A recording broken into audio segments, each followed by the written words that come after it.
உங்களுக்கு நிம்மதி உண்டாகுவதாக. தேவனுடைய இரக்கங்கள் அதிகமாவதாக. தேவன் என்ன சொல்றாங்கன்னா, நீதிமொழிகள் 10:24, நீதிமான் விரும்புகிற காரியம் அவனுக்கு கொடுக்கப்படும். நீங்க தேவனை வணங்குற பிள்ளைங்க தானே. நம்ம எல்லாருமே தேவனை வணங்குகிற பிள்ளைங்க, இயேசுவை வணங்குகிற பிள்ளைங்க. அப்போனா நீங்கள் ஆசைப்பட்டது, நீங்கள் விரும்பினது அதெல்லாம் தேவன் கொடுப்பார். அப்படி தான் இந்த வசனம் சொல்லுது. அவருடைய பிள்ளைங்களுடைய விருப்பத்தை அவர் நிறைவேற்றுவார். உங்களுடைய விருப்பம் என்னங்க, உங்களுடைய ஆசை என்ன, அதை தேவன் நிறைவேற்றுவார். அதுதான் தேவன் உங்ககிட்ட சொல்கிறாரு. நீங்கள் பயப்படுற மாதிரி உங்கள் வாழ்க்கையில் எதுவுமே உங்களுக்கு நடக்காதுங்க.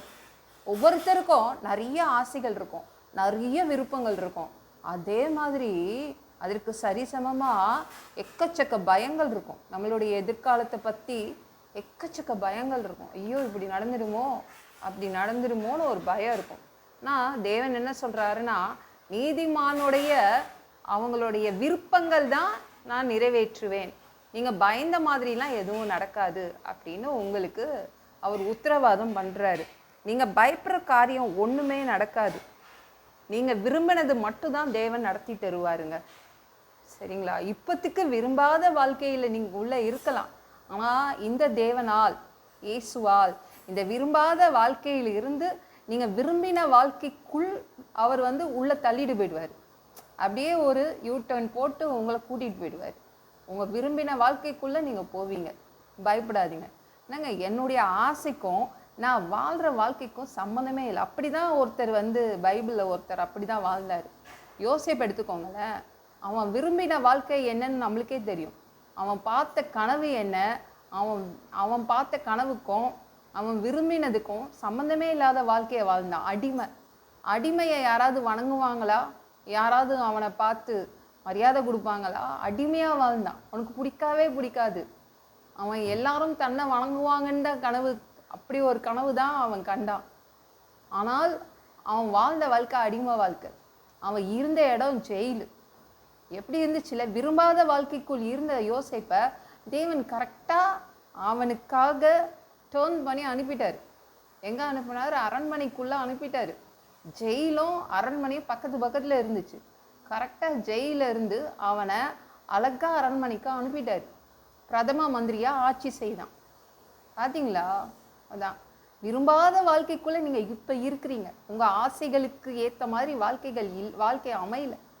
ஆனால் இந்த தேவன் இருக்கார்ல, அவர் என்ன சொல்கிறாருன்னா, நீங்கள் விரும்பின வாழ்க்கையை நான் உங்களுக்கு கொடுப்பேன், உங்கள் விருப்பங்களை நிறைவேற்றுவேன்னு சொல்கிறாங்க. அழகாக கூட்டிகிட்டு போயிடுவார்.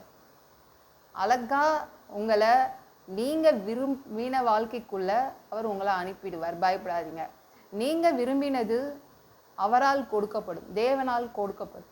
இந்த வீடியோ பிடிச்சிருந்துச்சுன்னா மற்றவங்களுக்கும் ஷேர் பண்ண மறக்காதீங்க. கர்த்தர் உங்களை ஆசீர்வதிப்பாராக. ஜெபம் பண்ணலாமா? அன்பு பிதாவே, உங்கள் பிள்ளைங்க உங்கள் பாதத்தில் வந்திருக்காங்கப்பா. சாமி, இரக்கம் செய்யுங்க, இறங்குங்க பா. உங்கள் பிள்ளைங்க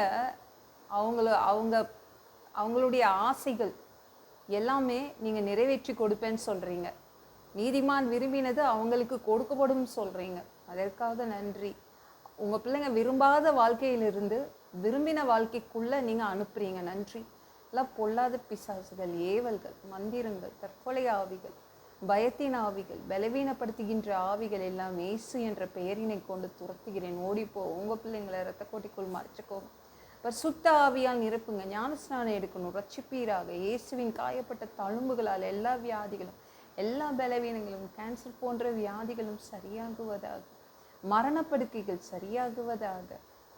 அப்பா, ஒரு மனிதனாக பிறந்தா ஜீவ புஸ்தகத்தில் பேர் எழுதியிருக்கணும்.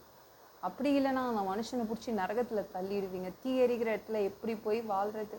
நாங்கள் பரலோகத்துக்கு வர்றதுக்கு தான்ப்பா ஆசைப்படுறோம். அடித்து உதச்சி திருத்தி எங்களை பரலோகத்துக்கே அனுப்பிடுங்க. கழுவப்படாத பாவங்கள் எங்ககிட்ட இருந்துச்சுன்னா உங்கள் திரு ரத்தத்தை கொண்டு கழுவி எங்களை பரலோகத்துக்கே அனுப்பிடுங்க. எந்த ஒரு இமை பொழுது நீங்கள் வருவீங்கன்னு இயேசுவை வணங்கி காத்துட்ருக்கோம். பரிசுத்தமாக வாழ்ந்து காத்துட்ருக்கோம். அந்த ஒரு இமை பொழுதில் உங்களுக்கு ஒப்பான உடம்பு எங்களுக்கு கொடுக்கப்படும். அதை பெற்றுக்கொண்டு மதியவானத்தில் உங்களை சந்திக்க வருவோம். அந்த தருணத்தை நாங்கள் இழந்துடக்கூடாதுப்பா. ஒரு மனுஷனால் பரிசுத்தமாக வாழ்கிறது கூடாத விஷயம். அதற்கு கூட உங்கள் உதவி கேட்டு வந்து நிற்கிறோம் அப்பா. சாமி, 1000 வருடம் இந்த பூமியை ஆட்சி செய்வதற்காக வருவீங்க, இங்கே தங்குவீங்க பா. உங்கள் ஆட்சியின் கீழ் வசிக்க ஆசைப்படுறோம். எல்லாவற்றையும் ஒப்பு கொடுக்குறேன். இயேசு மூலம் ஜெபம் கேளும் பிதாவே, ஆமென். நாளைக்கு பார்க்கலாம்.